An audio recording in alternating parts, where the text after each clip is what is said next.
அனைவருக்கும் வணக்கம். நான் மருத்துவர் சின்னதுரை, எலும்பு மற்றும் மூட்டு மாற்று அறுவை சிகிச்சை நிபுணர், ஆர்த்தோடென்டிக் ஸ்பெஷாலிட்டி சென்டர், சேலையூர். இன்றைக்கி நம்ம பார்க்க போகிறது என்னென்னா, காமனாக எல்லாருக்கும் இருக்கக்கூடிய ஒரு பிரச்சனை சமுதாயத்தில் இருக்கிறது மூட்டு வலி.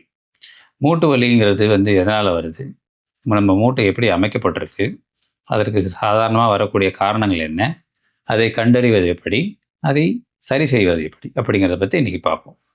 சாதாரணமாக நம்ம மூட்டை எடுத்துக்கிட்டோம்னா 3 எலும்பு சந்திக்கிற இடம் தான் மூட்டு. இந்த தொடை எலும்பு ஃபீமர்னு சொல்லுவாங்க, இந்த கால் எலும்பு டிபியான்னு சொல்லுவாங்க, இது முன்பக்கமாக இருக்கிற எலும்பு இது பெட்டலான்னு சொல்லுவாங்க. இந்த 3 எலும்பு சந்திக்கிற இடம் மூட்டு பகுதியாக இருக்கும். இது 3 கம்பார்ட்மெண்ட்டாக இருக்கும். 3 கம்பார்ட்மெண்ட்னா 3 பிரிவுகளாக இருக்கும். ஒன்று உள்பக்கம் compartment, that is medial compartment. 2வது வெளிப்பக்க கம்பார்ட்மெண்ட், இது லேட்டரல் கம்பார்ட்மெண்ட். இன்னொன்று முன்பக்க கம்பார்ட்மெண்ட், இது ஆன்டீரியர் கம்பார்ட்மெண்ட். ஸோ 3 எலும்பு 3 கம்பார்ட்மெண்ட். இந்த எலும்புகளோடு சேரும்போது இது நேரடியாக நம்ம உடம்புல 206 எலும்பு இருந்தாலும் எல்லாமே எலும்போட எலும்பு உராய்வது அல்ல. ஏன்னா எலும்போட எலும்பு சேர்ந்தா அதற்கு சத்தம் வரும். ஃபார் எக்ஸாம்பிள், இது ஒரு பேனா, இது ஒரு பேனா, இது ரெண்டும் தொட்டால் சத்தம் வருது இல்லையா? அதே மாதிரி இந்த எலும்பு எலும்போட டைரெக்டாக சேர்க்க முடியாது. ஏன்னா அதுக்கு நடுவில் அந்த குஷனிங் மாதிரி இருக்கக்கூடிய அந்த கார்டிலேஜ் என்று சொல்லப்படுகின்ற அந்த குருத்தெலும்பு வேண்டும். குறிப்பாக மூட்டு பகுதி அப்படின்னு நம்ம எடுத்துக்கிட்டோம்னா, நம்ம பாடி வெயிட், நம்ம உடம்போட வெயிட்டை தாங்கக்கூடிய ஒரு முக்கியமான ஒரு ஜாயிண்ட்.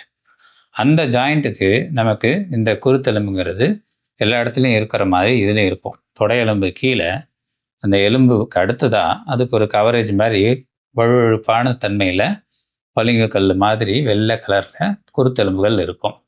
ஒரு யூஸ்வலாக பார்த்திங்கன்னா நம்ம ஹியூமன்ஸில் ஒரு 9 மில்லிமீட்டர் திக்னஸில் தொடை எலும்பு பகுதியிலையும் ஒரு 9 மில்லிமீட்டர் திக்னஸில் கால் எலும்புலையும் இருக்கும். அதேமாரி இந்த பெட்டலா அப்படிங்கிற சர்ஃபேஸ்லையும் அந்த குருத்தெலும்புகள் இருக்கும். இது 7 பகுதிகளாக பிரிஞ்சிருக்கும். இப்படி இருக்கும்போது இந்த உள்பக்க கம்பார்ட்மெண்ட் இது நம்மளுடைய வெயிட், அதாவது உடம்போட வெயிட்டோட 70% அளவு மேக்ஸிமம் வெயிட்டை தாங்கக்கூடிய பகுதி. இந்த வெளிப்பக்கம் அப்படிங்கிறது மீதி இருக்கிற ஒரு 30% வெயிட்டை தாங்கக்கூடிய பகுதி. இந்த முன்னாடி இருக்கிற கம்பார்ட்மெண்ட்டோட மெயின் ஃபங்க்ஷன் என்னன்னு பார்த்தீங்கன்னா, முட்டியை மடக்கி நீட்டுறது. ஸோ அந்த எக்ஸ்டென்சார் மெக்கானிசம் அப்படின்னு சொல்லக்கூடிய இந்த தொடையிலிருந்து வரக்கூடிய சதைகள் எல்லாம் ஒன்று சேர்ந்து இந்த கேப் எலும்பில் மேலே அட்டாச் ஆகி அது கீழே ஒரு டெண்டனாக மாதிரி இங்கே பெட்டலா டெண்டன் சொல்லி அட்டாச் ஆகிருக்கும். ஸோ இந்த வெயிட்டை தாங்கக்கூடிய ஜாயின்ட்ஸ்னு பார்த்தோம்னா நம்மளுக்கு இந்த உள்பக்கமும் வெளிப்பக்கமும் அந்த மூட்டு மடக்கி நீட்டுறதுக்கு உதவியாக இருக்கிறது இந்த முன்பக்க பகுதியாகவும் இருக்குது. இது எல்லாமே நான் சொன்ன மாதிரி அந்த குருத்தெலும்பு அப்படிங்கிற கார்டிலேஜ், ஹைலின் கார்டிலேஜ் அப்படிங்கிற ஒரு தன்மையால் கவர் பண்ணியிருக்கப்படும். அதை தாண்டி நம்ம மூட்டில் 6 ஜவ்வுகள் முக்கியமாக இருக்குது. ஒன்று பார்த்தோம்னா இந்த ஷாக் அப்சார்பர் மாதிரி இருக்கக்கூடிய டிஸ்க்கு, மெனிஸ்கஸ்ன்னு சொல்லுவாங்க. ஒன்று உள்பக்கமாக இருக்கும், இன்னொன்று வெளிப்பக்கமாக இருக்கும். உள்பக்கமாக இருக்கிறத மீடியல் மெனிஸ்கஸ்ன்னு சொல்லுவாங்க, வெளிப்பக்கமாக இருக்கிறத லேட்டரல் மெனிஸ்கஸ்ன்னு சொல்லுவாங்க. ஸோ இது ஒரு திக்கான ஃபைபரஸ் கார்டிலேஜால் உருவான ஒரு ஸ்ட்ரக்சர்ஸ். எதுக்காகன்னா இந்த அதிர்வுகளை, அதாவது நம்ம நின்னா தாங்கக்கூடிய வெயிட்டாக இருக்கட்டும், படி ஏறினா தாங்கக்கூடிய வெயிட்டாக இருக்கட்டும், ரன்னிங்கு ஓடும் போது இது எல்லாமே நிறைய மாறுபடும். எதனால் இது இன்க்ரீஸ் ஆகுது, நம்ம பாடி வெயிட் மட்டும்தான் நம்ம மூட்டில் லோட் ஆகுமானா உண்மையாக அது கிடையாது. ஏனென்றால் நம்மளுக்கு இந்த ஜாயிண்ட் ரியாக்ஷன் ஃபோர்ஸ் அப்படிங்கிற ஒன்று உண்டு, கிரவுண்ட் ரியாக்ஷன் ஃபோர்ஸ் அப்படிங்கிற ஒன்று உண்டு, மசில்ஸோட பவர் உண்டு, சென்டர் ஆஃப் கிராவிட்டி, அதுக்கப்புறம் தான் நம்ம உடம்போட வெயிட் கன்சிடர் பண்ணுவோம். ஸோ அப்போ சாதாரணமாக ஒரு மனிதன் நிற்கிறான் அப்படின்னா அவனுடைய மூட்டு 4 மடங்கு அவனுடைய பாடி வெயிட்டை தாங்குது. அதனால தான் ஒபிசிட்டி, அதாவது வெயிட் அதிகமாக இருக்கிறவங்களுக்கு சீக்கிரம் மூட்டு தேஞ்சு போயிடுறது காரணம். 2வது, அது படியேறும் போது ஒரு 5லேருந்து 6 மடங்காகவும், ஓடும்போது அது 8லேருந்து 10 மடங்காகவும் தாங்கக்கூடிய அமைப்பில் தான் இறைவன் படைக்கப்பட்டிருக்கு.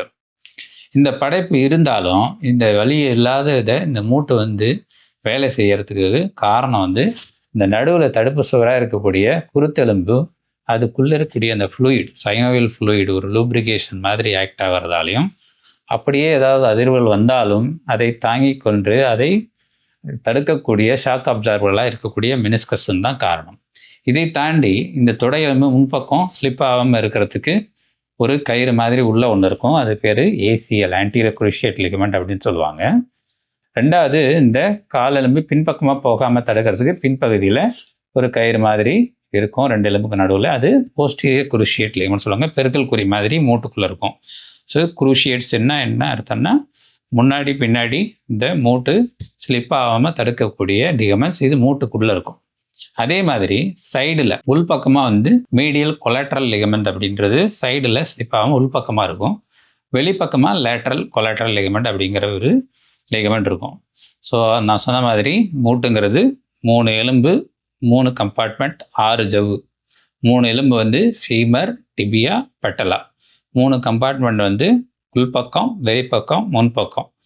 6 ஜவ்வுன்னு பார்த்தா medial meniscus, lateral meniscus, crucial ligament, anterior crucial ligament, posterior crucial ligament, medial collateral ligament, lateral collateral ligament. இப்படி தான் நம்ம மூட்டு அமைப்பு இருக்குது. ஸோ இதுதான் நம்ம காமனாக தெரிஞ்சுக்க வேண்டிய விஷயம், மூட்டு எப்படி இருக்குன்றதை பற்றி. இப்போ மூட்டு வலிக்கான காரணங்களை பார்க்கலாம்.